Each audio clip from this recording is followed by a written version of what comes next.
आदित्य एक छोटे से गांव का लड़का था, बड़े बड़े सपनों वाला। वो उत्तर प्रदेश के एक छोटे से गांव में रहता था। उसका परिवार साधारण किसान था। जिंदगी बस जमीन पर काम करने और परंपराओं का सम्मान करने में बीतती थी। लेकिन आदित्य अलग था। वो खेतों से आगे देखता था। उसकी आंखों में महत्वाकांक्षा चमकती थी। वो गांव के बाहर की जिंदगी के सपने देखता था। वो कुछ बड़ा करना चाहता था, अपना कुछ बनाना चाहता था। आदित्य का दिन अपने परिवार की मदद करने में बीतता था, लेकिन उसकी रातें सपनों से भरी होती थी। वो मिट्टी के तेल के लैंप की धीमी रोशनी में पढ़ता था। वो पुराने अखबार और मैगजीन पढ़ता था। सफल बिजनेसमैन की कहानियां उसे बहुत अच्छी लगती थी। वो खुद को भी उनके जैसा एक लीडर, एक चेंज मेकर बनने की कल्पना करता था। एक दिन आदित्य के अंकल, जो शहर में रहते थे, उनके गांव आए।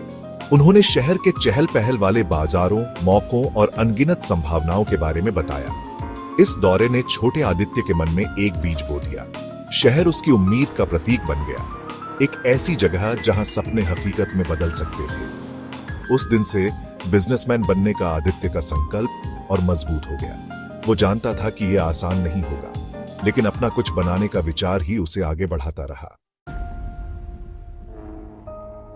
आदित्य पूरे उत्साह से अपने सपनों के बारे में अपने परिवार को बताया। उसने उन्हें शहर में बिजनेस शुरू करने की अपनी योजना के बारे में बताया। उसके पिता, जो परंपराओं से बंधे थे, चौंक गए।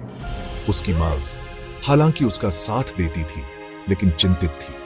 वे चाहते थे कि वो खेती पर ध्यान दे, जो उनका पुश्तैनी पेशा था। उन्होंने तर्क दिया कि जब तुम्हारे पास यहां एक स्थिर जिंदगी है, तो जोखिम भरे सपनों के पीछे क्यों भागो? लेकिन आदित्य का मन बन चुका था। वो जानता था कि उसे कोशिश करनी है। उसे अपने सपनों का पीछा करना था, भले ही इसके लिए उसे अपने परिवार की इच्छा के खिलाफ जाना पड़े। उधार लिए हुए पैसों और उम्मीदों से भरे दिल के साथ आदित्य ने शहर में एक छोटी सी चाय की दुकान लगाई। उसने सोचा था कि ये एक आसान शुरुआत होगी, लेकिन वो बिजनेस चलाने की चुनौतियों के लिए तैयार नहीं था। उसकी दुकान की जगह ठीक नहीं थी। उसकी चाय प्यार से बनी होने के बावजूद उस खास स्वाद से रहित थी जो ग्राहकों को आकर्षित करती। कुछ ही महीनों में आदित्य को अपनी दुकान बंद करनी पड़ी। उसने अपनी पहली असफलता का स्वाद चखा था। निराश होकर वो अपने गांव लौट आया। उसके परिवार ने उसका स्वागत किया, लेकिन हमने तो कहा था कि बातें उसे चुभती रहीं, जितना वो मानना चाहता था उससे ज्यादा।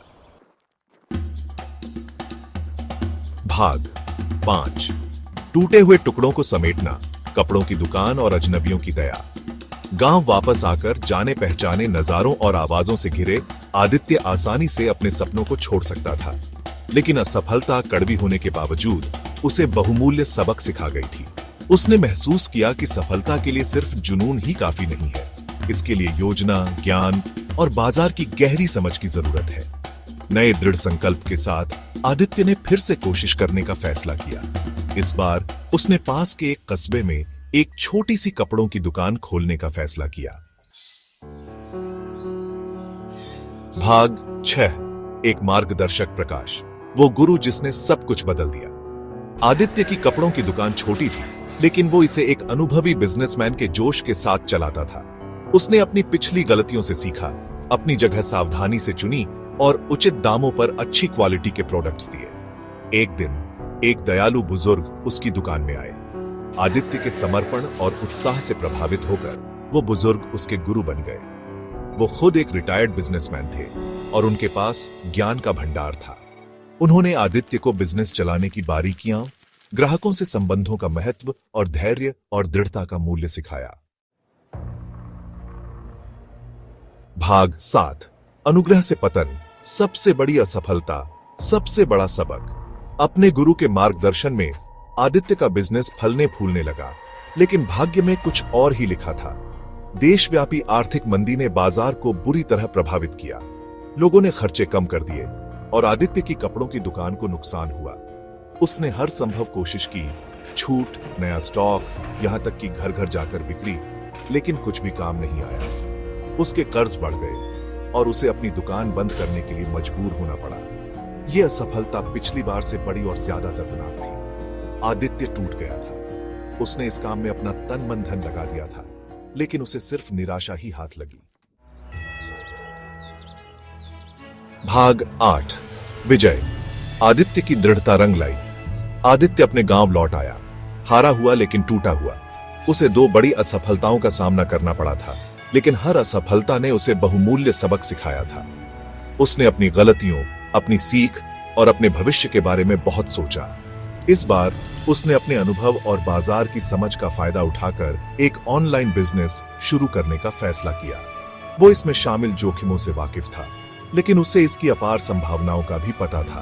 अपने गुरु से मिले एक छोटे से लोन और अपने परिवार के अटूट समर्थन के साथ, जिसने आखिरकार उसका समर्पण देखा, आदित्य ने अपना ऑनलाइन बिजनेस शुरू किया।